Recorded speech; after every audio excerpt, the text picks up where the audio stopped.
Hi ಎಲ್ರಿಗೂ ನಮಸ್ಕಾರ. ಇದು ಸಂಡೇ ಈವ್ನಿಂಗ್ ವ್ಲಾಗ್. ಕಿಚನ್ ಸ್ವಲ್ಪ ಮೆಸ್ಸಿ ಅನಿಸ್ತಿತ್ತು, ಅದಕ್ಕೆ ಇವತ್ತೆಲ್ಲ ತೆಗೆದು ಡೀಪ್ ಕ್ಲೀನ್ ಮಾಡ್ಕೋತಾ ಇದ್ದೆ. ಇನ್ನು ತುಂಬ ಜನ ಪರ್ಸನಲ್ ಆಗಿ ಮೆಸೇಜ್ ಹಾಕಿದ್ದೀರಾ, ಅಕ್ಕ ನೀವು ಬ್ಯಾಂಗ್ಳೂರಲ್ಲಿ ರೆಂಟ್ ಹೌಸಲ್ಲಿ ಇರೋದಾ, ನಾವು ಕೂಡ ರೆಂಟ್ ಹೌಸ್ಗೆ ಶಿಫ್ಟ್ ಆಗಬೇಕು ಅಂತ ಅಂದ್ಕೊಂಡಿದ್ದೀವಿ ಅಂತ. ಎಸ್, ನಾನು ಬ್ಯಾಂಗ್ಳೂರಲ್ಲಿರೋದು ರೆಂಟ್ ಹೌಸು. ನಾನು ಪಿ ಜಿಲಿ ಊಟ ಸೆಟ್ ಆಗ್ದಲೇ ರೆಂಟ್ ಹೌಸ್ಗೆ ಶಿಫ್ಟ್ ಆದೆ.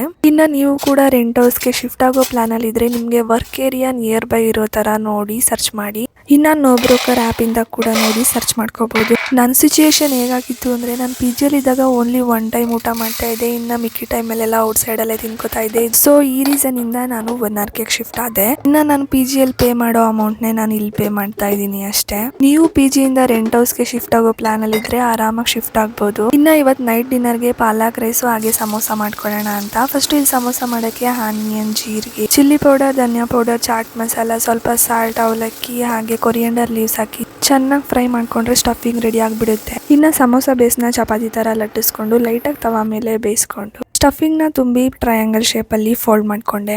ಸಮೋಸ ಮೇಲೆ ಸ್ವಲ್ಪ ಆಯಿಲ್ ಹಾಕಿ ಇನ್ನು ಏರ್ ಫ್ರೈಯರಲ್ಲಿ 180 ಡಿಗ್ರಿ 15 ಮಿನಿಟ್ಸ್ ಅಷ್ಟು ಕುಕ್ ಮಾಡಿಕೊಂಡೆ. ಇನ್ನು ಪಾಲಕ್ ರೈಸ್ಗೆ ಪಾಲಕ್ ಪ್ಯೂರಿ ಹಾಗೆ ಸ್ವೀಟ್ ಕಾರ್ನ್ ಹಾಕಿ ಮಾಡ್ಕೊಂಡಿದ್ದೆ. ಟೇಸ್ಟ್ ತುಂಬಾನೇ ಚೆನ್ನಾಗಿ ಬಂದಿತ್ತು. ಅದ್ರ ಜೊತೆಗೆ ಸ್ವಲ್ಪ ಪಪ್ಪಾಯ ಇತ್ತು, ಅದನ್ನ ಹಾಕಿ ಜ್ಯೂಸ್ ಮಾಡಿಕೊಂಡೆ.